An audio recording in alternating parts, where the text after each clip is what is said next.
Good afternoon and welcome to this debate. We are streaming live from Windhoek, Namibia, and we have a panel discussion and debate this afternoon entitled Kavango Oil, Where Do We Stand? This debate has been prompted by the recent exploration activities for oil in the Kavango region of Namibia, and it's being organized by the Namibian Environment and Wildlife Society, NEWS, in conjunction with the Environmental Assessment Professionals Association of Namibia, EAPAN. The idea is to have a public discussion, to get information from a panel of experts, invite people to pose questions or give some comments, and in that way to better understand some of the issues that are at the moment under discussion. This is a controversial subject, and the Environment and Wildlife Society regularly has panel discussions like this so that people can have access to proper information, the correct information, and so that there can be a discussion. Unfortunately, the Ministry of Environment, Forestry and Tourism and ReconAfrica, who were invited also to participate, declined. So it's a pity they couldn't make it to this panel. I think it would have been a good compliment to the other panelists that we have. Important to remember is that Namibia has a very explicit constitution with regards to environment and the pursuit of sustainable development. And that has, in fact, influenced all Namibia's environmental legislation and the practices, including environmental impact assessment, which is a tool that helps decision makers to make good decisions. And so that helps us to frame this discussion and also to explore the issues and have a good, thorough analysis of those. So there is a national commitment at the very highest level to sustainability and good practice. And part of that is the support, really, of public debate. And public debate is very good for governance, and environmental assessments require public consultation, and this contribution by NEWS and EAPAN is a step in that direction to keep the topic on the agenda, on the table, but to make sure that people have the right information so that they can make good decisions and have good opinions. We have a panel of experts with us this evening, and I'd like briefly to introduce those. We've got, first of all, we've got on my left, we've got Roger Swart. Dr. Roger Swart, he's a geologist with extensive experience in the petroleum industry, and he will be giving a presentation. After Roger will be Piet Smit, and Piet, he represents the EAPAN, the Environmental Assessment Professionals Association of Namibia, and then we've got Chris Brown from the Namibian Chamber for the Environment. So those are the three panelists that will be giving us short presentations. So without further ado, then I would like to give the floor then to Dr. Roger Swart, and we look forward very much to his presentation. It should be approximately 15 minutes or so. All the presentations will be following on from each other, and then at the end of it all, we will take the questions that have been posed through Facebook and hand those over to the panelists for a response. So then, thank you very much to Roger for being here this evening, and Roger, the floor is yours, and we look forward very much to your presentation.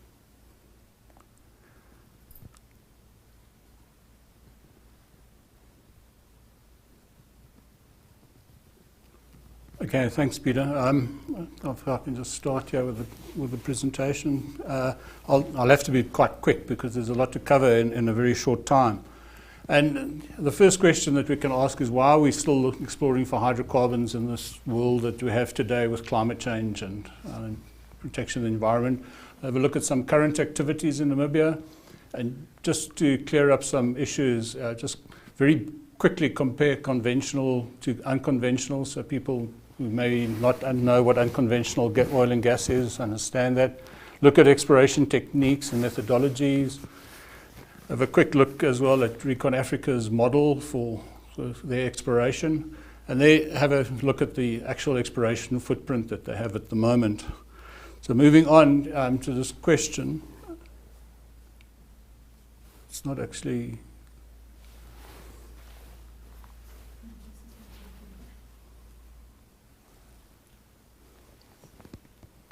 Yeah, while we're waiting, the world still needs to be weaned off using oil and gas as a resource.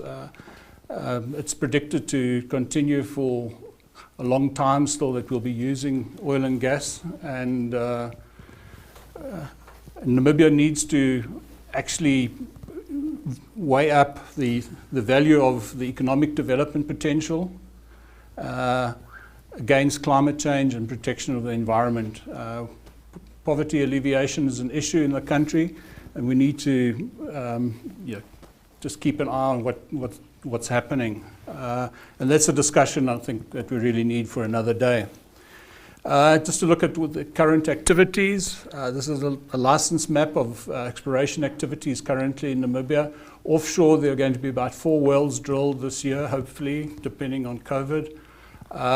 But the only economic discovery so far is down in the south there, where you can see I've ringed the Kudu gas field, just discovered in 1974, but has never actually reached development, and it's a big potential resource. And moving on to what we're going to be discussing today, up in the northeast, exactly the opposite side of the country to Kudu, there's some exploration activity that we're discussing tonight. You can see the 6-2s where they're currently drilling. The well site is about 250 kilometers from the Kavango Delta that you can see to the lower right. It's about 60 kilometers from the Kavango River and about 80 kilometers from Rundu and just over 400 kilometers from the Etosha Game Park, just so you can get an idea of where it is, the location of their activities at the moment. Just looking at conventional oil and unconventional oil. So a conventional oil field is where you can drill and you can produce, the oil will flow easily and quickly out of the rock. You might have to do a little bit of extra work to enhance production, but basically that's how it works. And basically what you have is a system, what we call a petroleum system, where you start from a source rock, which you've got to heat, and you put it up into a permeable rock, and it transports it up into a reservoir, and you need a trap, and you need something to hold it in there that it can't escape. You need to cook it up to sort of between 60 and 100, 120 degrees Celsius, and you need depths of, depending on the heat flow, typically of 2.5 to 3 kilometers to achieve that. And everything I've underlined there in red is a risk. If any one of those elements is missing, you won't find an oil field at all. So if you don't have a source rock or a carrier rock or a trap, any one of those, then nothing's going to happen.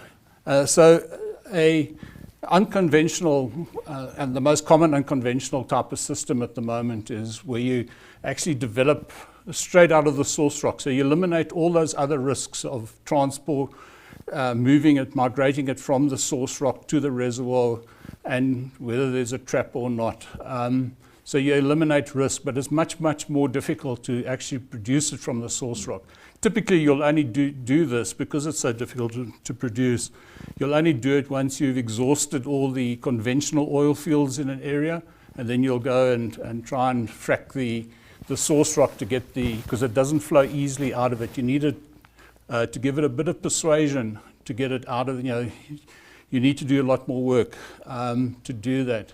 And so that's what fracking's all about, is you've got to drill a hole vertically down to your source rock, which is normally fairly horizontal, hopefully, and then you actually drill, there's quite advanced technology to do that. You drill horizontally along that unit for, it can be several kilometers, and then you'll pump in water and hydraulically fracture that rock to to open up space so that the oil and typically more often gas will flow out of it.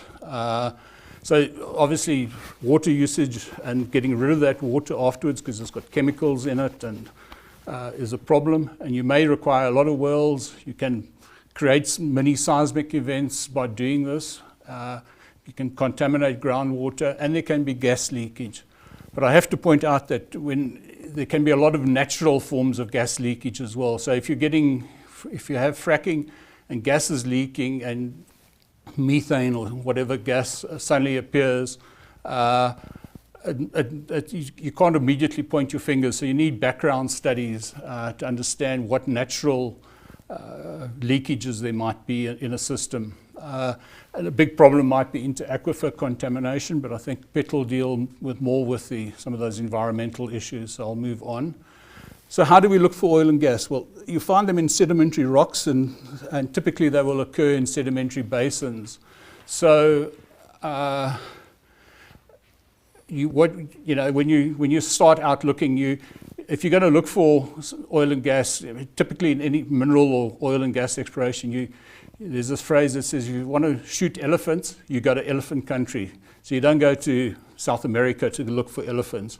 You go where you know the elephants. So often people will go to known areas and look for oil and gas there, because you're more guaranteed of success. Recon is stepping out into a completely new basin that I've labeled there. We don't know much about it, and we can talk about it. But I'd just like to point out, just below that, the dark blue of the Recon basin, there's another bright blue there, which is actually a deeper sedimentary basin. I just want you to remember that, because I'll talk a little bit about it just now. And the second thing you'll do is go and acquire magnetic data, this is an image of sort of northern Namibia, southern Angola, Zambia, Botswana, Zimbabwe, sort of all amalgamated together. And you can learn a lot from this kind of data about the structure of the basin and the area, and understand the geology and potentially where you can find oil and gas. Typically, sedimentary basins will have low mag and low gravity, so you look for the blues. The reds will be high magnetic rocks, which is not a typical occurrence for. And this is amazing technology to develop and produce maps like these that geologists use for exploration purposes. And the next step is that you'd go out, once you've identified your basin and you know where you want to acquire, you go out and acquire seismic. And that's a bit of a problem here, because Recon didn't acquire any seismic pre-drilling in the Kavango area. And the reason why I think that this could be a problem is, and that's why I asked you to remember that little turquoisey blue area in that previous map. This is an old seismic line, so basically it's a section through the Earth's crust. So it's like looking at a cliff, but the cliff's that's been sort of cut out, and the cliff's 4 kilometers high, 4 or 5 kilometers high. This is old data, so it's not very good quality. But what we can see there, I've labeled it on the right, is a deep sedimentary basin. And that's what we see in that turquoisey blue. We know that we've got a deep sedimentary basin. We can see it on the seismic. But the problem is, and we've got control from this well called CES-1, which is drilled to over 2,000 meters. If we put some interpretation on that, and from the well, we know that only that number 1 is commercially interesting. The other rocks are all too old. They've got no petroleum potential in them at all. And that could well be the case. I'd be more comfortable if I had seismic data to evaluate the basin before drilling. And then your next step would be to develop a model of what the world looked like, a geographic model of what the world looked like, because you can use this as a predictive tool. So if you want to know where there are carbonate reefs, like coral reefs, for example, or sandstone deltas, which might host oil, you need this kind of model to use it as a predictor. And Recon have developed this model. You can see they've got deep marine right in the middle there. So they're predicting, using their geographic model from 260 million years ago, that there will be a deep marine unit there, which is called the Whitehall Formation, and I've ringed it on the bottom left there. Shell are busy doing, well, they're hoping to do exploration on that in the Karoo part of South Africa. And I must admit, when I first saw this diagram, knowing that they plan to do fracking, I immediately thought, well, you know, they're looking at doing fracking in Namibia as well. So it sort of invites that thought, if nothing else. So that's their model for the play.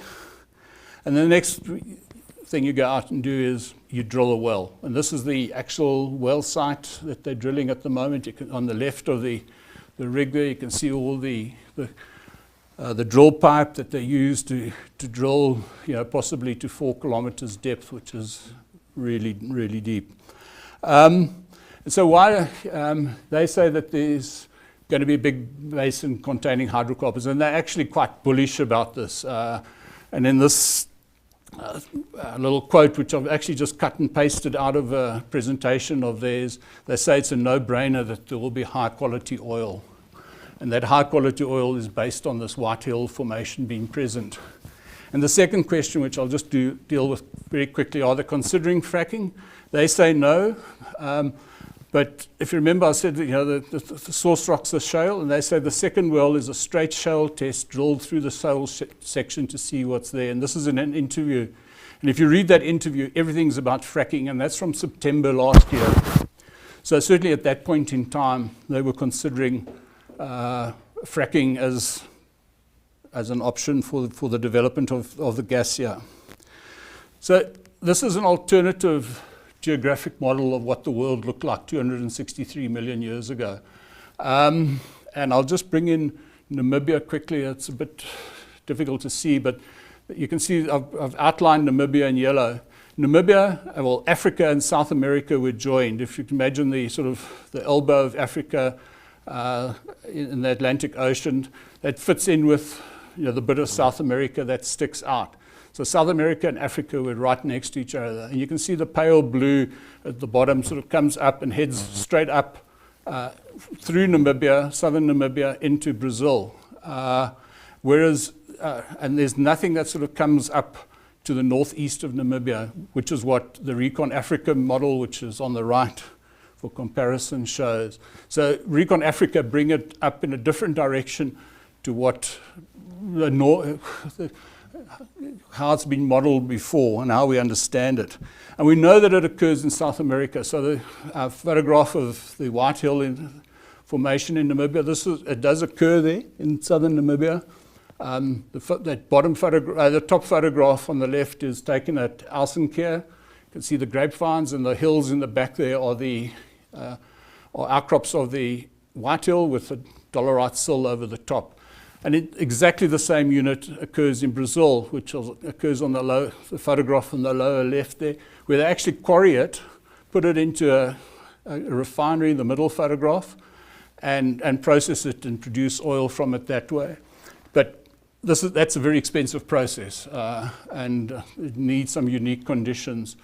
And the two photographs on the right, the one is, they're both of Mesosaurus fossils. The one is in Namibia, and the one is in Brazil at this quarry, and that's how we know that it's the same unit. And in fact, this fossil was used when they originally came up with the idea of the continents being together. They could see, you know, they had fossils on both sides of the Atlantic that were identical. And if any of you know Birger Olufsen, he did his PhD on those fossils. Right, and then if we look at a map of, this is a map of the outcrops of all the rocks of that sort of age of the White Hill Formation in southern Africa. And you can see that there actually is a blue section of it that comes up from southern Namibia, southeastern Namibia, up through, heading northeast through Botswana into Zimbabwe. Now, so that maybe it does happen that the sea did actually squeeze over. We think that there were actually some highlands between the two, and there's lots of evidence for that, but I won't talk about that now. But maybe they did go through. But the two areas that I've circled in orange are boreholes that have been drilled. There have been 66 on the Namibian side of the borehole, and they're all intersected shallow water sediments in rocks of that age. There are no deep water sediments known, both on the Botswana and the Namibian side. So there is actually, the model doesn't really explain why there should be a marine unit in that area, which is their source rock that they're looking for. That could be a problem, and it's a risk, certainly, in my opinion. So let's just have a quick look at the footprint of the wells that they're currently drilling. So the very bright green area is a Landsat image from the 5th of February that I'll zoom into shortly. You can see this is just to locate ourselves. The Omataka Marumba runs right through the middle of the area, past the current well site where they're drilling at the moment. The B8 you can see in Rundu, and you can see the Kavango River heading west to east across the top of the picture, and the Kuta coming in the top right there. And if we zoom in to that area, it's actually very difficult to see where the well site is. You can see the Omataka Marumba running through all the Mahonga fields, the road, and I'll just need to highlight it for you. There's the first well site, and then the second well site, which is in preparation at the moment, or at that time that image was taken, can be seen up there in the northern part of the area. So the actual aerial impact of the drilling at the moment is very small. They do not plan to, well, they cannot frack with the equipment that they've got at the moment, so there won't be any fracking at the moment. So this is just purely an exploration borehole. And then just in summary, just to say that there is still a market worldwide for hydrocarbons, and there will be for a while still. Having no seismic is definitely a risk. And the whiteel does occur in southern Namibia. It has been exploited, but never as a conventional play as far as I know. And a play is a kind of oil philosophy that people use. And then ReconAfrica's exploration model is also a risk that we can challenge. I mean, there's definitely geological evidence which suggests that it might not work, but the current actual footprint is very, very small. Okay, and that's what I've got. Thank you, Peter. Thank you very much, Roger. That was, I think, a very interesting, detailed, technical presentation there. I'm sure it has sparked a lot of interest in our viewers, those who are following us live stream. So thanks very much. I think it sets the scene really well for us. Like I said in the beginning, we will do all three presentations before we open up for the panelists to answer some questions. That just makes it easier for the flow here in the studio.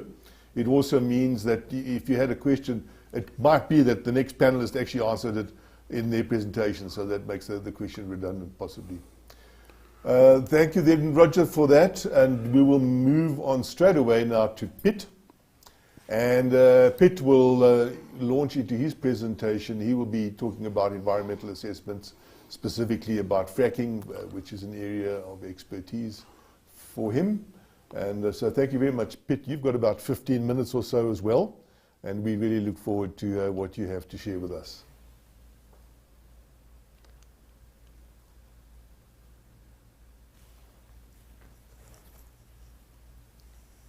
Thanks, Peter. Like Roger mentioned, I will talk more about the impact, specifically the environmental impact. We will look at the impacts of exploration. So Roger highlighted some of the steps that will be taken for exploration. I'll talk about the impacts for conventional drilling, as well as unconventional, and how that differs from the two differ from each other. Some observations from a fact-finding mission we had to West Texas a few years ago to go and see how exactly they do this. And then some experiences from the Republic of South Africa. We were involved in some of the EIAs there, as well as assisting some of the interested and affected parties. Then talk about some of the risks for Namibia and a suggested way forward. Okay, so in the exploration process, Roger showed those very colorful pictures. Those are what you would look at for the desk study, and there's usually no current field impacts while you're doing that. pretty much just identifying areas of concern, areas that could be targets for further study. That could be followed up by aerial surveys. In this case, you'll have some impacts from low-flying aircraft or for ground vehicles. And you might have people moving around a little bit, maybe taking some samples from the surface. Then that could be followed up again in more specific target areas by seismic surveys. Then the impacts become a bit more intense. You could have some vegetation clearing depending on the site to gain access. Also clearing vegetation maybe to put in your geophone lines. You'll have people moving around installing geophones, also removing geophones, placing receptor stations in and gathering data. You'll have vibrations that's specifically generated to be picked up by these geophones and to develop your 3G model in future, that black and white picture that Roger showed. And you'll have quite a few vehicles moving around with people gathering data. From this you build your geological model. It can be a 2D or 3D model. At the same time, you'll start looking at the groundwater. Roger mentioned the impacts that could be on groundwater. And you could start building your conceptual hydrogeological model. Also from this model, you start identifying drilling targets that Roger showed. And even at this stage already, you can start seeing if there's sensitive areas that you want to drill in terms of the surface area that you want to exploit. And then you move into drilling. So for conventional deep level drilling, you usually would use a rotary tricone. There would be reverse circulation of drilling mud to keep the sidewalls stable. And you would do, for exploration purposes, some sort of core drilling, recovering cores from the geological sequence. Some of these cores could be from the sidewalls.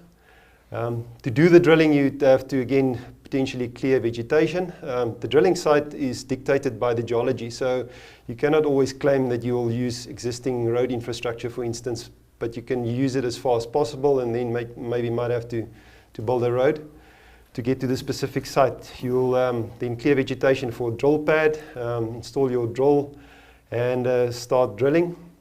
From the drilling operation itself, there could be noise impacts. There could be a little bit of dust in the beginning. When you start intersecting water or you start using your drilling mud, that reduces.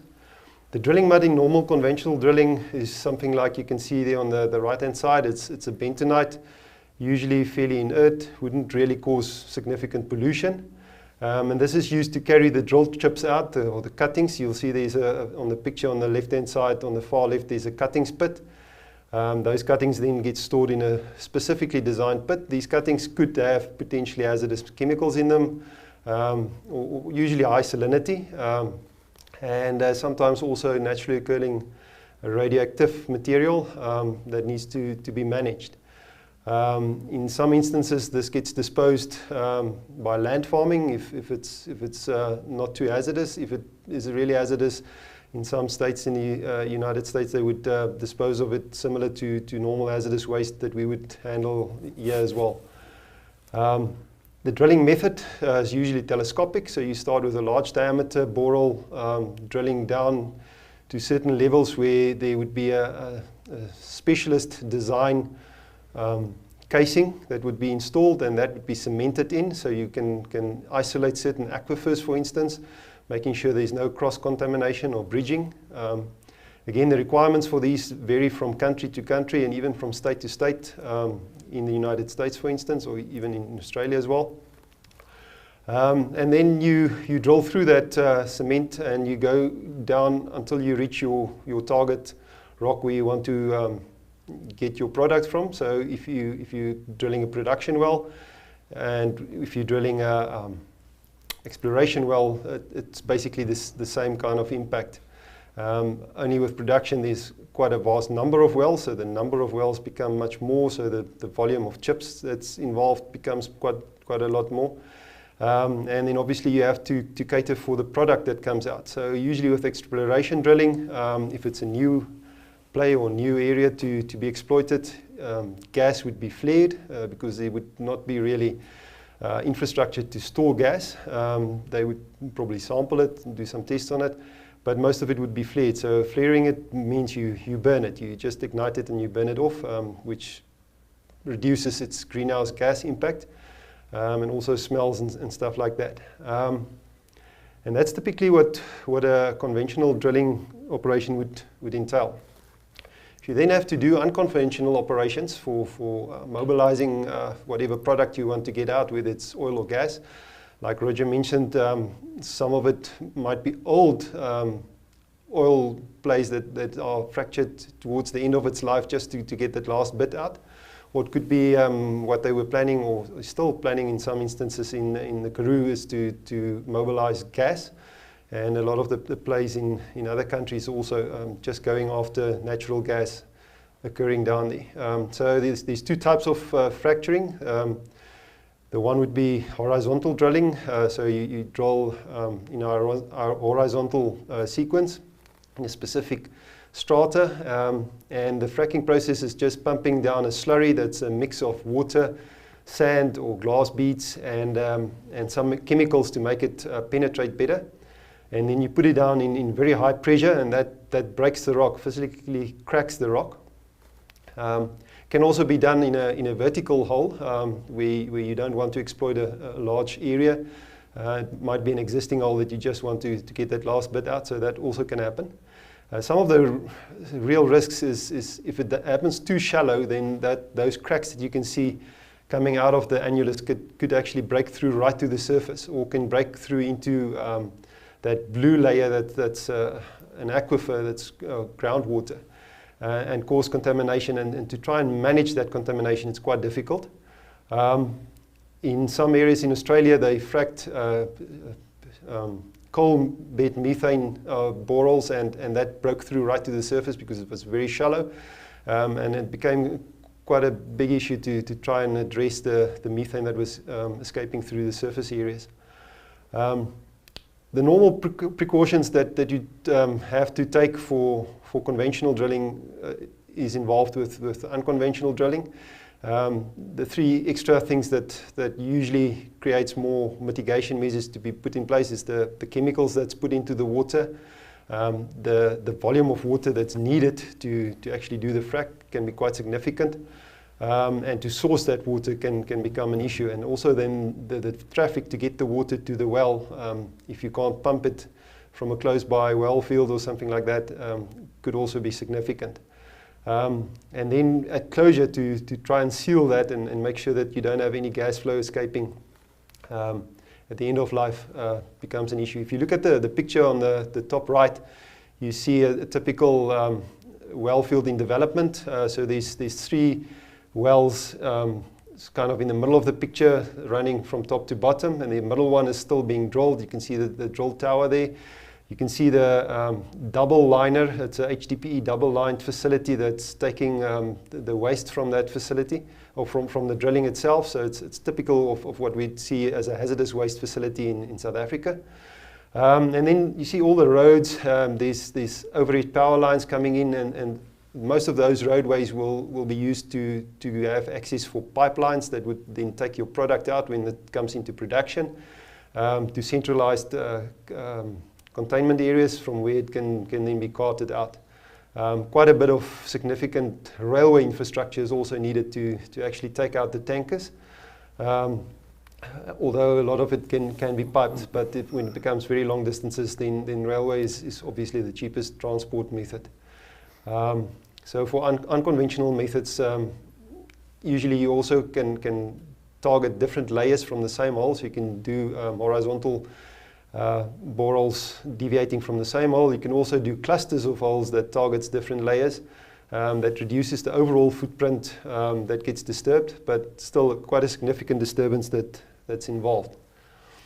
So I think this picture that I took in a pub in San Angelo sums up the people in Texas's opinion of fracking. It's they're very patriotic towards the country, becoming independent of oil supply from elsewhere. They want to have their own oil supply. But they do understand there's quite a lot of controversy around it, and some of the people are not always feeling that easy around talking about the subject. But when you push them for an answer, they're all supportive of it because they get cheap fuel. In the same vein, they also are promoting renewable energy. Unfortunately, none of the pictures I took came out quite clearly, so it's difficult to show them here. But they've got wind turbines running on virtually every hill on the road that we drove from the airport to the area where they were doing the fracking. They're mixing 10% ethanol into their fuel, so they and quite a few solar complexes were seen, solar power generation complexes were seen from the aeroplane. So they do try to promote a mix of renewable energy as well. One of the things that really impressed me is how quickly they can do this and the level of excellence that's involved in installing this infrastructure. If you look at those 3 drill towers or 4 drill towers just behind the power line, those drill rigs get erected in 1 day. They drill, get the whole site cemented, cased, and fracked within 6 to 8 weeks, and then after that, all those drill towers are gone. You have a roadway. Some of the roadways also get rehabilitated and picked up. You'll see in the middle of this roadway, there's a bit of a culvert. All of those are designed professionally to make sure you've got the right surface hydrology, so your surface water flows are not significantly disturbed. And even the planning that goes into it to make sure that the volume of water is available for the frack, the number of wells that needs to be drilled by a certain date, target date, to make sure that everything is in step. It was pretty amazing for me to see. The other thing that was very interesting was how agriculture and oil production and gas production was coexisting. These 2 pictures, the one with the oil pump in the middle of an alfalfa field, and then you can see the different wells that were developed following the geology. Like I said, the geology basically dictates where you drill. But you see the center pivots in between, and all of those are being irrigated with water that's mobilized from fracking water wells. So it's wells that were drilled to supply water to do the fracking, and then once they've finished with that, they still have the water available, and they have the aquifer, and then they use that for the irrigation. And one of the farmers we spoke to said, well, he doesn't really like the intrusion while they're developing the thing, but once the thing is running and the gas basically comes out by itself, runs through the pipeline, and just now and then there would be a guy coming to do an inspection or check if there's any anomaly showing on their monitoring, but otherwise he's fine. If he has a little shake every once in 2 or 3 years, that's also fine because they're getting cheap fuel. So a lot of them understands well, they're living with it, so they actually feel some of the impacts. But they're still supportive of the bigger industry. Unfortunately, what also happened is it's like any resource-based industry, it's linked to resource prices, and when the oil price fell through the floor, a lot of these companies went bust. Many of them are bankrupt now because they just couldn't keep up with the boom prices that they were paying back when the price was good. So how does that relate back to South Africa? We were sent down to Texas to go and look at it after quite a number of legal challenges when it came on the cards that a number of companies wanted to drill and explore for sedimentary gas, shale gas in the Karoo. There were very harsh questions asked in the parliament, and it led to a moratorium on shale gas exploration. During that time, the moratorium was on. A number of regulations were written specifically for the shale gas exploration, and specifically for exploration, not so much on production yet. And that was part of our fact-finding mission, was to generate information to feed into these documents. It was a very slow decision-making process in South Africa. All new legislation is opened up to public participation. And obviously influenced some investors, and because of the price cycles, some of them have probably withdrawn, but there's still a bit of interest in it, at looking at shale gas. And in South Africa's future energy supply, if you look at some of the documents being published, shale gas is still one of the things listed as a potential supply source. Especially Eskom, I think, is very keen to look at cheap and quick energy that can be generated from that, electricity generation. If you look at the numbers in the United States, in a 5-year period, they reduced their coal burning power stations by nearly 30%, changing over to gas. That reduces quite a bit of the surface footprint for ash disposal, also reduces impacts on air emissions. So it's probably something to still look at, like Roger said. There is still a market for a lot of this stuff, and I think in developing economies, it's definitely something to look at, but also to manage properly. Which brings us to risks, and specifically for Namibia, Roger mentioned groundwater. I think groundwater is most probably the biggest one. We're in a water-scarce country, so development of water resources as well as potential contamination of resources is a real risk, and it needs to be managed very well. We need to make sure that whatever gets approved can physically be done on site, that we have a good understanding of what's happening in terms of the groundwater. It's one of the things that was highlighted in the Karoo. We don't know a lot about those very deep aquifers. And the only way to actually find out about them is to do some drilling. So the exploration phase is quite important to go through the right steps and make sure that we manage the risk. Sense of place, the specific area in question that was shown on those maps could be a high tourism value area. There's quite a number of conservancies. You're close to the Kavango River, also close to the Kavango Delta. And you don't want to see this picture at the bottom when you're on a safari looking for the big five or trying to find very rare wild dogs. And it also will impact on biodiversity. If you think back of that picture of all the wells between the pivots, if you can imagine something like that in the Okavango Basin area that Roger showed on his aerial photograph, it will definitely disrupt some of the biodiversity, although we also know animals are quite resilient, so it relates back to sensitivity. Surface hydrology, I mentioned those engineered roads that have the right culverts, for instance, installed. Make sure that you actually have the right runoff reporting to the right places and not disrupting areas of surface water accumulation that's needed for micro hotspots of biodiversity. My biggest concern personally is the uncontrolled development. I've seen what happened in Mpumalanga with the coal boom and Eskom buying a lot of decentralized coal, how the infrastructure just couldn't handle any of the traffic, for instance. Railroads were struggling, the number of people that move in, job seekers. Managing that is going to be very difficult, and that risk will need to be very clearly quantified and very good management plans put in place. And that onus rests more on the government than really on the proponent, because the proponent can't become micro municipalities. So to my mind, a big concern there. And then poor closure practices. We know the legacy in the United States, going back 50, even more years, of doing fracking and the early wells really creating a lot of problems and still causing problems. What do we do if those cement seals starts cracking in 150 years from now? How do we make sure that the legacy can be managed by future generations? A suggested way forward from our side would be probably a short-term moratorium. It doesn't need to be years and years. It can be a few months. A lot of the next steps can be done fairly quickly because a lot of the information is actually available. Do a strategic environmental assessment of the northeastern area of Namibia and look at other things that's also being proposed there. Large-scale agriculture irrigating from the Kavango River. Large-scale aquaculture that could potentially be put in place. The hardwood harvesting of rosewood and teak, even some mining, especially sand mining, quite a hot topic a few years ago. We know there's more legislation managing it now, but all of these, and then obviously the oil and gas can contribute, and especially when these are happening together at the same time.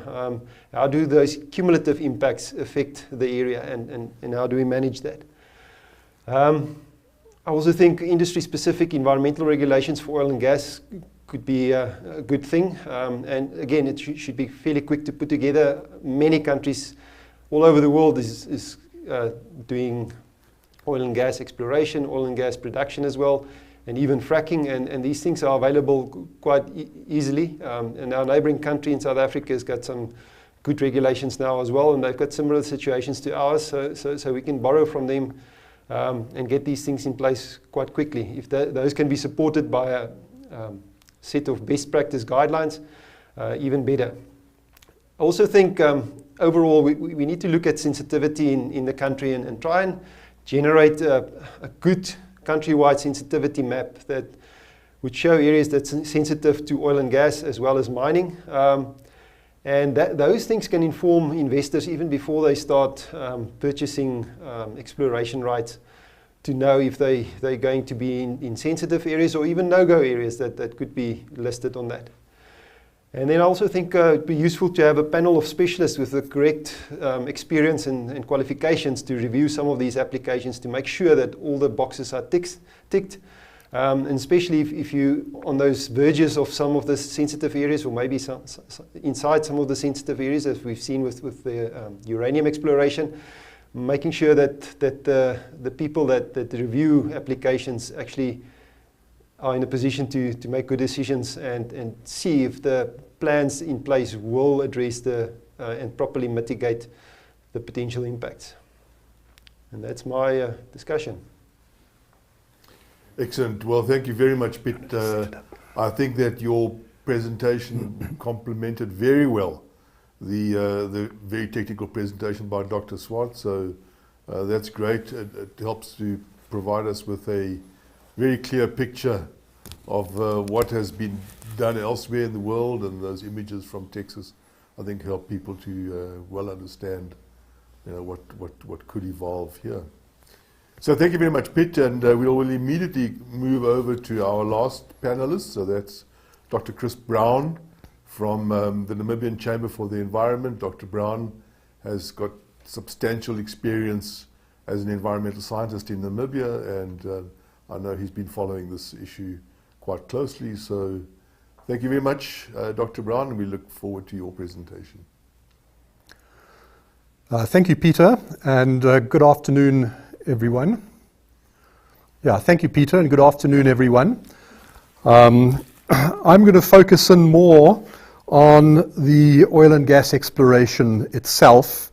Roger and Peter have provided a very good background to where we stand, and I'm going to look at some of the experiences we've had on the specific project to date. Just to remind you where the exploration is taking place, there are two sites. Site number 1, which is presently being drilled, and site number 2, which is under preparation. And this is what they look like. That's the site which is presently being drilled, and that drilling is still ongoing as we talk this afternoon. The second site under preparation looks like that. The drill rig hasn't moved there yet, but we expect it to happen within the next few weeks. So ReconAfrica, what do we know about them? Well, it's a Canadian company registered on the Canadian Stock Exchange and a few other stock exchanges. It's a minor oil and gas exploration company.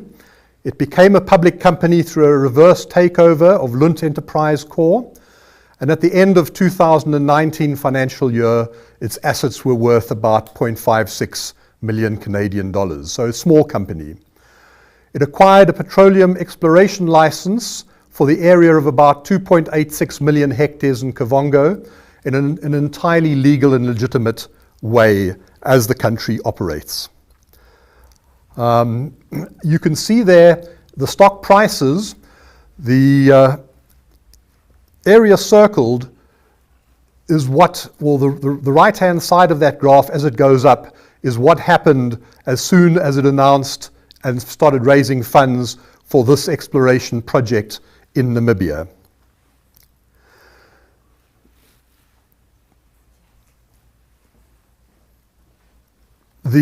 I've got another graph which shows what's happened in the last 6 months. There we go. The price went up and then it went down quite sharply, and we suspect that that is information that got back to shareholders about the results of the drilling to date.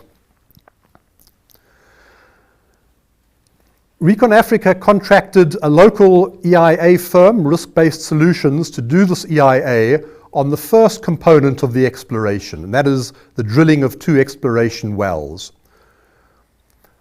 The work was submitted to the Office of the Environmental Commissioner for the EIA, and 2 volumes of a 3-volume set of documents have been made public, and they are on the Environmental Information Service, and that's the address, website address where you can go and have a look at them. An environmental clearance certificate was issued last year by the Office of the Environmental Commissioner, and the second component of the exploration, which is two-dimensional seismic work, that EIA is ongoing. A scoping report for this was prepared, and that is also available on the on the Environmental Information Service, and you can download it and have a look at that. Now, I want to talk a little bit about some concerns that have arisen around the whole process to date. The first one is the issue of fracking versus conventional. In the marketing of this exploration program, ReconAfrica announced to their people in North America that this whole exploration program was based on fracking, not on conventional. And they presented the data on the amount of oil and gas which would be recoverable, and they told everyone that they had appointed one of the international experts on fracking to play an important part in this team. In Namibia, there's been no mention of fracking. In fact, the ReconAfrica people have denied vehemently that there would be any fracking taking place. And the whole market is based here on conventional exploration, as has been described by Roger and Pete earlier. But that's not what they told their investors in North America. And we simply are not sure of their intentions here and if they are being disingenuous in the way they've approached this whole thing. For example, we wonder if they've gone back to those investors who've bought stock and have told them, sorry, it's changed, we are no longer doing unconventional, we're now only doing conventional. In all their discussions, ReconAfrica have avoided the use of the term Okavango Basin. They talk about Kavango, they talk about northwest Botswana, but they've studiously avoided discussing the fact that they are operating in the Okavango Basin. Now, all the groundwater and all the surface water are moving towards the Okavango River, which then moves down into the delta. And in fact, in the eastern side of Kavango, that area is drained directly eastwards towards the Okavango Delta itself. But they avoid talking about that because obviously the world knows that the Okavango Delta is a highly sensitive place. The Okavango Basin is a highly sensitive place, so you just avoid talking about it. Secondly, the public consultations on this whole program have been very unsatisfactory. Public consultations are a really important part of the EIA process for 2 main reasons. The first part is to let the public know what the project is all about and what it could lead to. And the second part of public consultations is to engage with both locally interested and affected parties as well as technical people who can actually feed information into the process and help make sure that the EIA covers all the issues which may be out there. The environmental consulting firm will have come up with a lot of issues which they would like to address, but the whole process of public consultation is to make this public so that other people can say, perhaps you've forgotten about this, or what about that, or explain what you're going to do about this other important component which this project could have an impact on. And then all of those issues which are raised by the broader public, local and technical, are taken into account. They're either applied to and responded to, or they become part of the environmental impact assessment studies and are properly addressed. Now, that hasn't happened here. There's been limited local level public participation in the Kavango regions, and mainly at the capitals of the regions, and only more recently has there been some public participation at the project sites themselves. And technical participation, and all the technical people, or most of the technical people in Namibia are in Windhoek. Public participation in Windhoek has been very unsatisfactory, non-existent until we pushed a public meeting a few weeks ago. And then it was very much focused on the second part of this program, being the 2D seismic work. Now, in any project, people are interested in what is the outcome of this work. We know that it takes place in a series of phases. First phase is to look at the drilling. Second phase is to look at 2D seismic work. That may lead on to 3D seismic work. That may lead on to exploratory wells, and so on. But people are not interested in just those little salami slices of what happens. They are interested in what the big picture is happening here. The general public wants to know, what are the implications of all of this? And ReconAfrica and their consulting team have been very reticent to be open and honest about what the whole program entails, what it could look like in the end. Because if something is going to be so dire at the end, then you wonder whether it's even worth starting it in the beginning. And that aspect has been deliberately divided into little slices so that the end point is not available on the table for discussion. There are also some strategic issues resulting from our ReconAfrica experience that I think are very important for us nationally. This project has introduced, I think, really for the first time, and taken this level of interaction far further than any other projects, and that is aggressive tactics, bullying tactics, intimidating tactics, which undermines people's democratic environmental rights. People have been intimidated in this process. People have been belittled. And this has happened at all levels. And ReconAfrica has also has been a very litigious company. They've threatened the Namibian newspaper, they've threatened National Geographic, there have been threats to individuals. That's not the way you go about engaging on environmental assessments. You are open, you're engaging, you're outreaching, you're inviting people's participation. And the spirit of public participation in this project has not been there.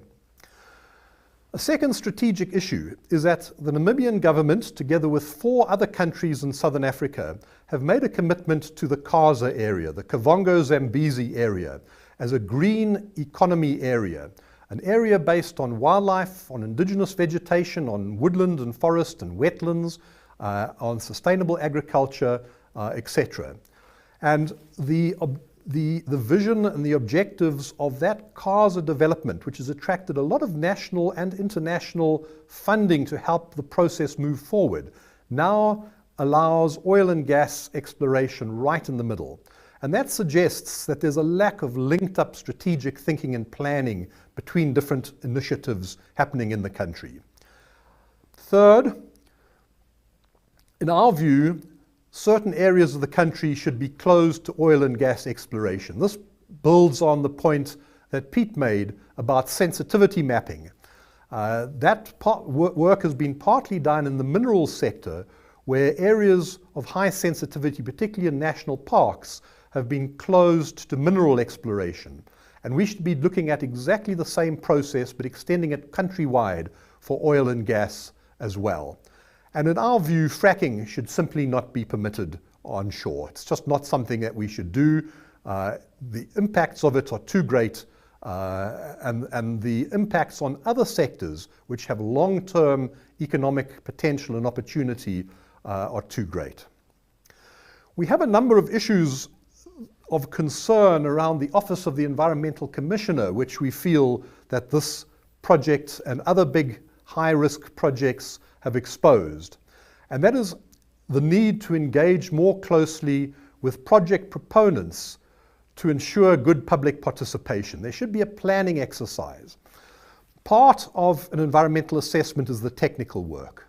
A second part of it, which is just as important, is the process that you take your population and the people in the country along with you, whether they are the general public or people that are more directly impacted by the project or can lead or can provide technical advice and guidance. And the requirements in the Environmental Management Act on public participation really sets the minimum standards that are required. But it's up to the proponent to design a public participation process that is geared to the size of the project, the amount of concern there may be, the sensitivity of the project, and so on. And often the proponent on its own or on their own are not going to rise to the occasion. And I think it's very important that the Office of the Environmental Commissioner engages with proponents to help plan and implement a solid public engagement process throughout the life of these high-risk, high-contentious projects. A second very important part of environmental assessments, and this talks to the point that Peter made earlier about sustainable development. Sustainable development and good EIAs are based on transparency, good governance, and access to information. All environmental impact assessment reports, all components of those reports should be in the public domain and easily accessible. And that's a real basic principle of good EIA governance. There should also be an arm's-length relationship, a professional arm's-length relationship between all environmental EIA practitioners and the Office of the Environmental Commissioner and all the staff working in that office. There should never be too cozy a relationship between EIA practitioners and the regulator. That needs to be an arm's length relationship, and everyone needs to be treated equally.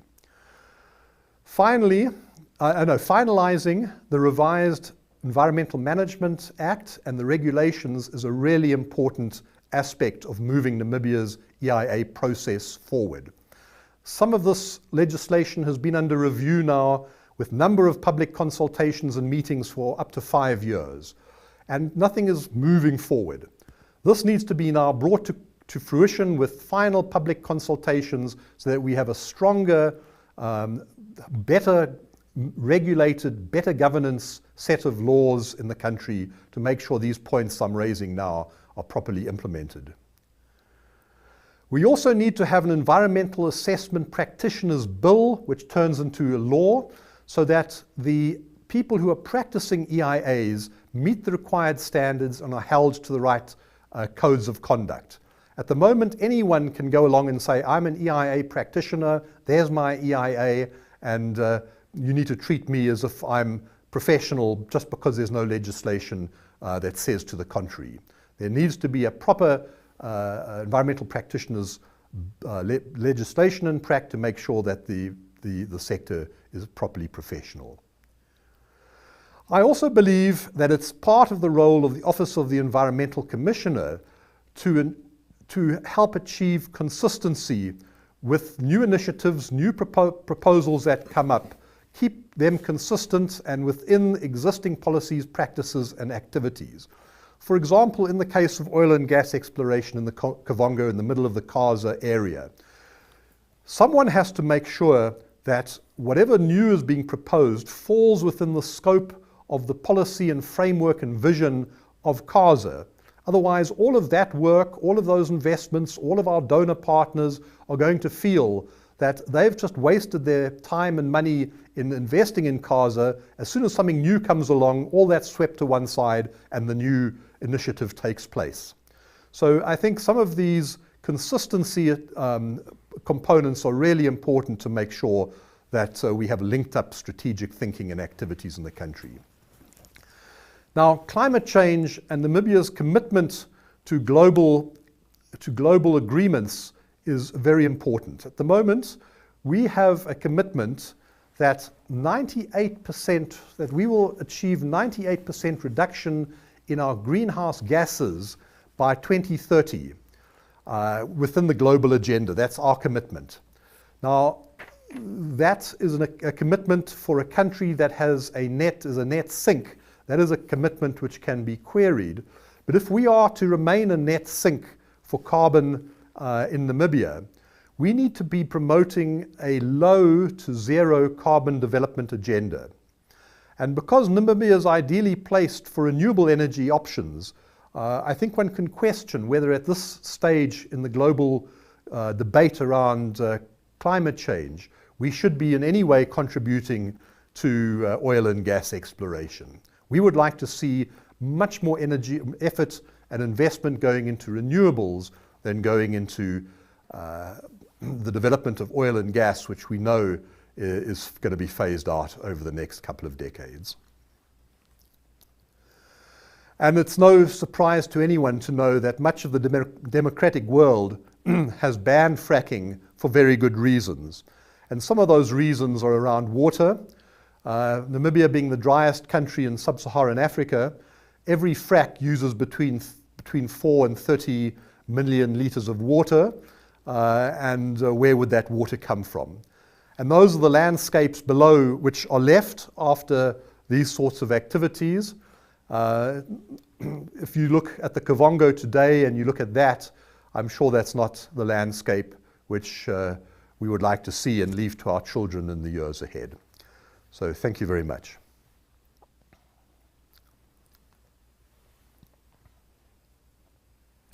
Thank you very much, Chris, for that presentation.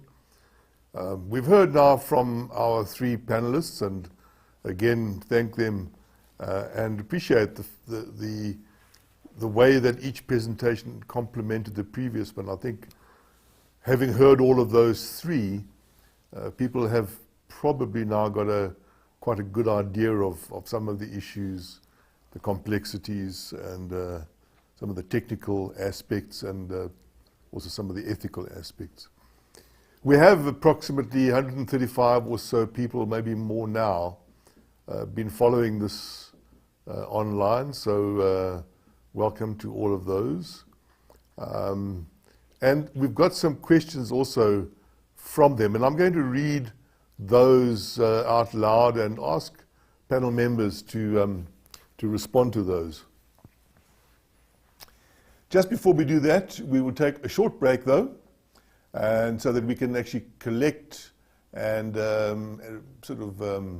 list all of those and put them in an order, and then we will straight away go to the panel for clarifications and discussions. So short break, and then we'll be back.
Right, welcome back. We've got some questions now. Thank you very much to everybody who's sent in some questions. I'd like to read the first one, and this is going to be to Roger Swart, and I'll read it. It says, how about oil production from non-marine source rocks? Non-marine paleo environment does not imply no oil. Elsewhere in the world, for example, Wealden, high quality oil and coal are interspersed. All have been conventionally produced. And thank you, Thomas Pletch, for that question. I will ask Roger then to respond. I think it's a pretty good question. I'm sure Roger's got a good answer too. Roger, over to you. Okay, thanks, Peter. Yeah, that is a good question. And Recon have actually in live presentations they've mentioned that their fallback would be a lake sourced source rock, and lacustrine source rocks, as we would call them, are actually very good sources of oil. In fact, probably even better than marine. And they've got a rift system that is the environment that they would like to deposit their rocks, so that there's good potential for lakes sediments in those. But the problem is none of the other valleys, rift valleys that lie along strike of this, heading up into Zambia and in the Waterberg Basin in Namibia, have got this kind of source rock. So at this stage, there's also no evidence for.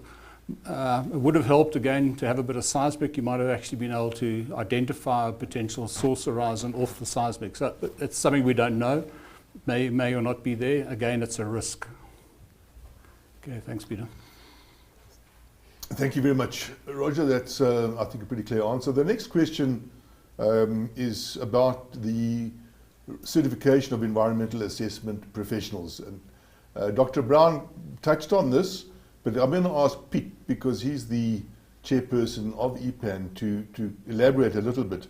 I'll read the question. It's quite a long one. Could you please explain how EAPs are regulated in Namibia? Our understanding is that EAPAN is a voluntary body. Are there moves to regulate EAPs better? This is what Chris did touch on. We had several of our members insulted and denigrated by the EAP acting on behalf of Recon. Others were threatened with legal action. It carries on. Email exchanges with the Kavango governors published in the Globe and the Mail newspapers calling into question the issue of independence. What are the chances of getting an independent EAP registered with EAPAN, abiding by a professional code of conduct regarding the execution of environmental impact assessments? Like I say, Chris Brown did mention this in his presentation. Pete, would you like to elaborate a little bit on some of those aspects? Yes, okay, so the bill that Chris has mentioned, there's a draft bill already available, but and it was submitted to some government departments to discuss that. But it's still there. It's never progressed further to go through the steps of becoming law. Regarding the code of conduct, if you are a member of EAPAN, you have to sign a code of conduct, and you will be held against that code of conduct. But like Chris again mentioned, we don't have legislation forcing people to be part of our body, and then therefore they can do EIAs without having to be have a code of conduct that actually forces the responsibilities. Thank you very much, Pete, for that. Tony Amutenya, thank you for your question. I like the well-structured point of argument against the Kavango oil exploration, is what Tony has said. Let's be transparent with information and educate our communities that some effects are way above creating job opportunities. Tony writes, because in 10 to 20 years, we can be left with non-reversible impacts. Chris, you did touch on this, but would you like to respond to Tony? Yes, thank you, Peter. This is a very important point, because when we talk about environmental impacts, or if we call ourselves environmental practitioners, we don't take any position regarding pro or con development. We are really open, and we look at projects on a case-by-case basis. So some projects which may make the hairs of some people stand up on edge, when you actually look at the project itself, the environmental impacts are small or negligible, they can be well mitigated, and the economic benefits are large.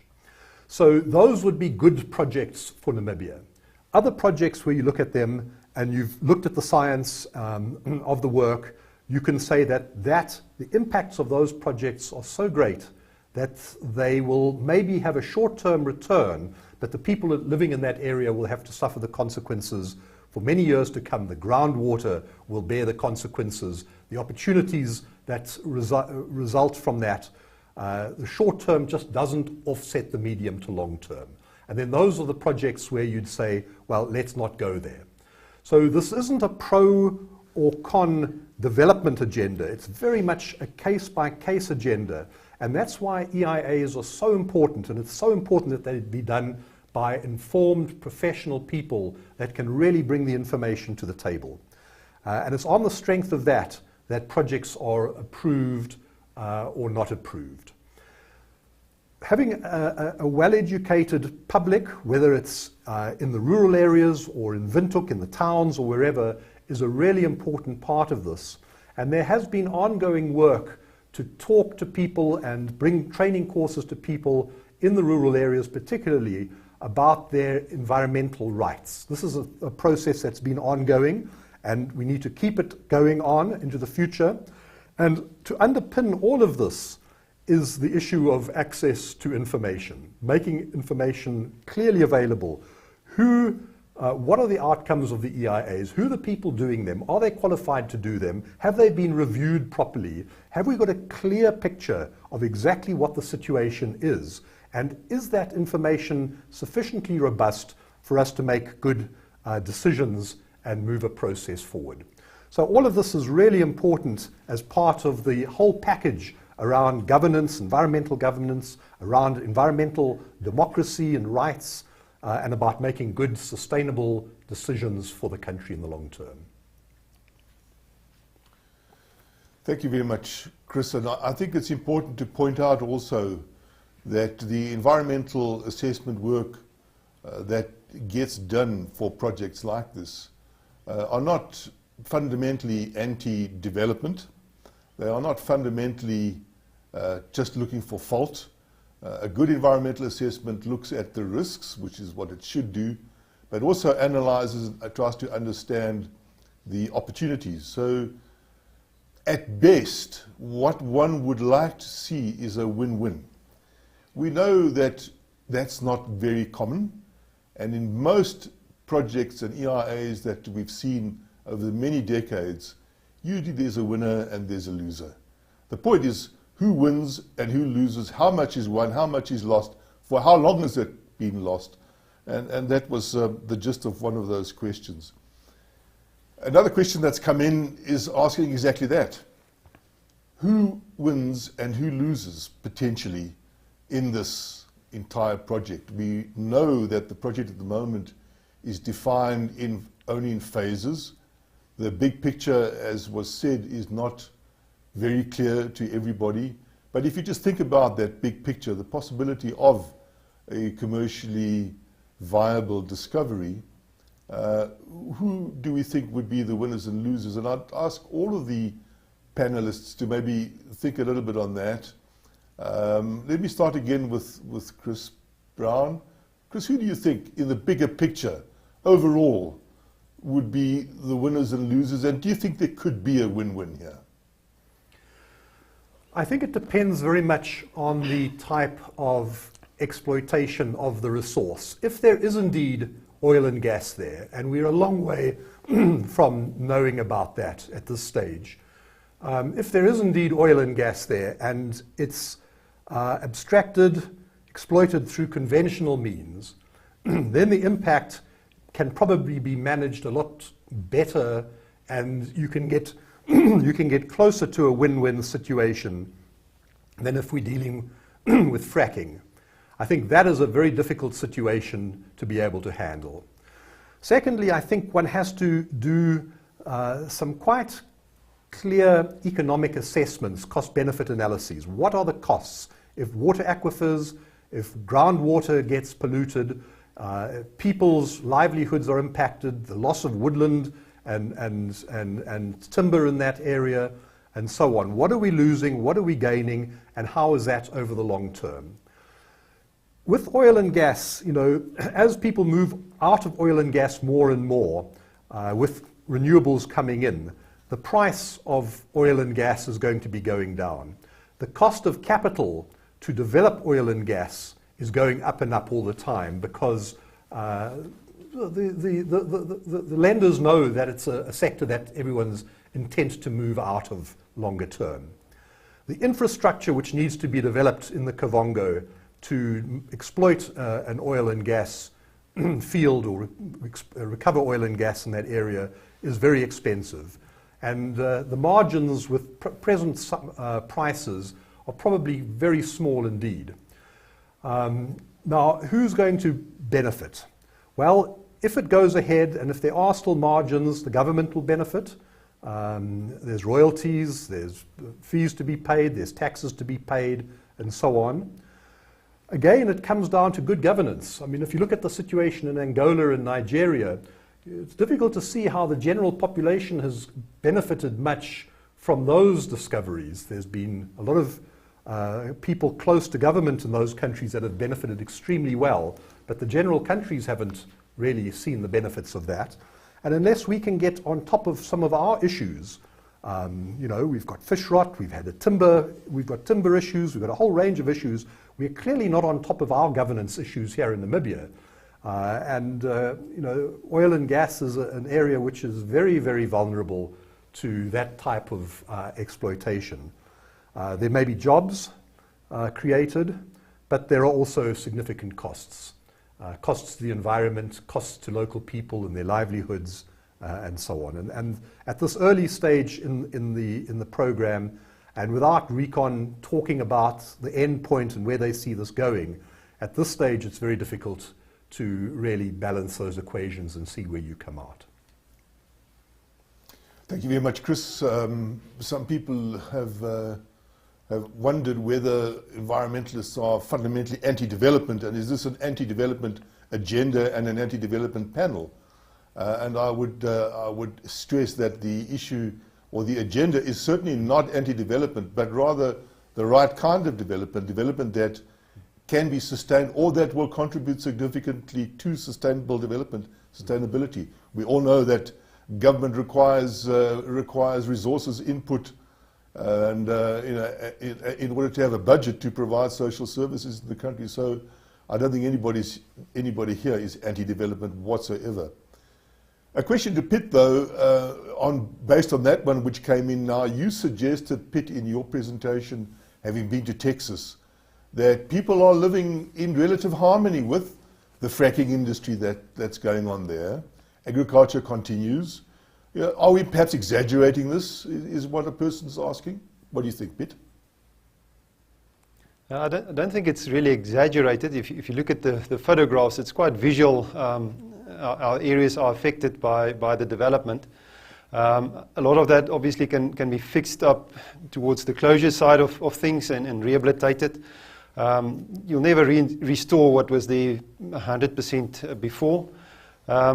But I think it comes back to the sensitivity mapping, and Chris touched on it as well, is some areas are better for this kind of development than others. And I mean, that whole area there's some game farms. We visited a farm that was high fenced, as they call it, that has game. They do hunting there.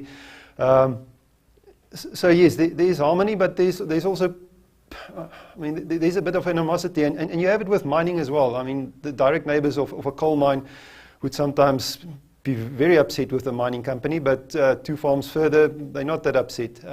Even with gold mining, any kind of development. Quite recently, a housing development I was exposed to that caused impact on wetlands. Again, each one of those will have to be measured on its merits, and then see if we can live with those specific impact and if they can be mitigated properly. So yes, maybe you can develop close to a wetland, but then put in the right hydrological mitigation measures to make sure that the wetland can still function. But yeah, to emphasize what you say, we're not against development. It's about getting the balance right. I think, Chris, you mentioned it just now. making sure that the end result is still a net benefit and we don't end up with an area of devastation, lots of poverty, and all of the money is gone. Thank you very much, Piet. Yes, that's an interesting perspective. Another question that just came in, I think, would go to Roger. Roger, the person writes, one of the benefits of exploration are improving our knowledge and the science in terms of the geology of this country, and deep down there we don't really know exactly what the situation looks like. So there's, irrespective of what the big picture outcome might be, there is surely a lot to be gained from the exploration that's going on, just in terms of improving our knowledge. As a geologist, petroleum geologist, you must be really interested about what's coming out of these drill holes, the information, the data that comes back. I'm sure you can't wait to have a good look at that. Okay, yeah, I think that's a really good point, and we are excited about it, and mineral geologists will also be excited. Without a doubt, any hole provides new information about the geology of the country, so yeah, this will be a valuable contribution to what we know, whether it's positive or negative. We will learn, and we will learn from the experience as well. Thank you very much for that, Roger. Somebody asks, should commercially viable oil or gas be found, and whether it's done or brought to the ground, above the ground, by conventional means or unconventional means, which, as I understood from you, Roger, is in fact just another term for fracking. Should that happen, and should it become clear that Namibia really does have a viable petroleum industry waiting to be developed, I'm going to ask Chris to help us to understand what really needs to be put in place to govern that well, so that we can get the wins without having too many or without having losses. So can we really get a win-win? What do we need to do to get a win-win, assuming that we really do want this development, we need the development in the country, but we also have to avoid the irreversible impacts that might go all the way down to the Delta, which is a World Heritage Site. So it's a high risk, high return. Let's say that might be the scenario we're looking at. A high risk, but a high return. What governance mechanisms, the question asks, do we need to put in place in order to manage this well, and perhaps really be an example of how this kind of windfall, resource windfall, can actually be beneficial to all sides? Yeah, that's an interesting question, and a fairly challenging one. At the moment, we're at the very start of this process. So the EIA has looked just at the exploration side. If a resource is found to be there and it's shown to be a commercially viable resource, then a far more detailed and extensive set of studies will need to be done to address all the possible impacts of developing of that oil field or gas field. And that would involve issues around water, issues around biodiversity, socioeconomic issues, and so on. And that would be a long, detailed study with a lot of public participation and engagement, so that each of the impacts could be looked at and ways found to mitigate them as much as possible, and also to look at the opportunities which would be created to optimize the benefits of a project. In many cases, there are benefits to be gained from economic activities, which may not be directly linked to the work itself. The environmental impact assessment would have, as part of it, an environmental management plan that sets out exactly how each of these conflicts, how these impacts should be managed and how they should be monitored, as well as how the opportunities should be exploited. That's how things work at the moment, and on the strength of that, a decision can be made as to whether this project has a net benefit or not. And that is a decision. The EIA doesn't make the decision. The EIA process puts information on the table, and it's generally the politicians at the end of the day who make the decision. So that is always your decision-making process, and EIAs are there just to inform people about what the issues are, and when they make the decisions, what the implications are going to be one way or the other, what they're losing, what they're gaining, what are the trade-offs, and so on. So one of the ways of making sure that if there is oil, and if the EIA and the politicians decide that one goes ahead, the EIA is also there to help guide how it should go ahead, what should be in the environmental management plan. And that's a public document, and so we know what the likely impacts are going to be, what needs to be done to avoid them, and what needs to be monitored to make sure we're on track to achieve all of that.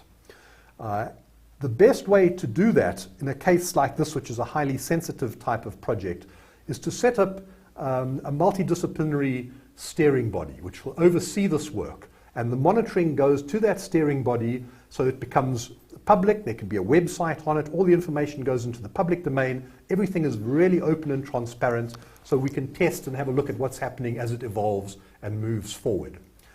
Now, environmental clearance certificates are not there in perpetuity. They're there generally for 3 years or so. And then they have to reapply for the environmental clearance certificate based on the monitoring and the impacts that are happening. So in theory, it's possible to close down a development if the impacts start to get too great. In practice, this is a very difficult thing to do because an investor in good faith has made the investment, has moved the process forward, and if an investment is closed at that stage, there could very well be court cases, litigation, and compensation called. So it's really important that we get this thing right in the beginning. That the EIA is absolutely exhaustive and covers all the areas, and that the whole process is very, very clearly set out with the right sort of oversight and monitoring systems. And obviously you'd have organizations like the Ministry of Mines and Energy, Ministry of Environment, Petroleum Corporation, and so on it, but you'd also have representation of local interested and affected parties, local communities, environmental NGOs, specialists on the oversight committee, and so on, to make sure that things are moving in the right direction and that the monitoring and decision making is thorough. And that is to then inform the responsible government agencies about the way forward. And I think putting information out in the public domain real time is also a really important part of making sure that governance is of the highest standards, accountability and transparency is all there. Thank you very much, Chris. I think the point you've made is an important one, that EIA is not a decision-making tool, but it is a decision-aiding tool. It helps us to make the right decision, put the right measures in place to make sure there is good governance. And talking about that, Piet, an interesting question has cropped up, and we're talking about the Okavango Basin. It's a shared river basin, 3 different countries. And we've heard about governance, we've heard about government decisions. You've worked in many different countries as an environmental practitioner. This is a transboundary environmental impact assessment, ultimately, isn't it? If you look at the whole project in its entirety, not just two wells, as we're talking about now, but should it become bigger than that, then it would be transboundary. And how well set up are we to manage a transboundary EIA, have a transboundary environmental management plan, have transboundary governance? What do you think? So the Okavango Basin does have a management committee that has representatives from the different countries, Angola, Namibia, Botswana, and the OCOCOM, and they get together and discuss issues around this fairly regularly. There was recently also a tender request out from this specific body to do a strategic environmental assessment on the bigger basin, looking at this transboundary impact. Didn't really mention any of the drilling. This wasn't on the cards yet at that stage.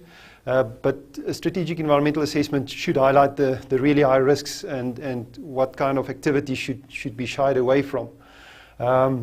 Also the catchment yield, we know that one of the studies to supply water to Windhoek looks at getting water from the Kavango River. So that's one of the issues that needs to be addressed through this body. And the necessary approvals and agreements between all of the different countries needs to be in place to start exploiting that. And a similar thing for very large-scale irrigation projects to make sure that the catchment yield can actually contribute adequately to make this project happen. Excellent. Thank you very much, Piet. Thank you very much to those who've sent in questions. We really appreciate the fact that you were following this and that you had a huge amount of interest. You've sent us a number of very interesting questions. The panelists have reflected upon those, and thank you once again also to the panelists. We are coming to an end now of this panel discussion. We will take a short break now, and then to wrap it all up, we will ask Mr. John Pallett, who's the chairperson of the Namibia Environment and Wildlife Society, to share his thoughts with us before we wrap it all up. So don't go away, we'll be back within a minute or so.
Yeah, good evening, and thank you once again for listening into this conversation about oil and gas exploration.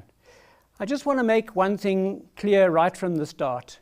NEWS, the Namibian Environment and Wildlife Society, is not anti-development, which is an accusation that is often thrown at us.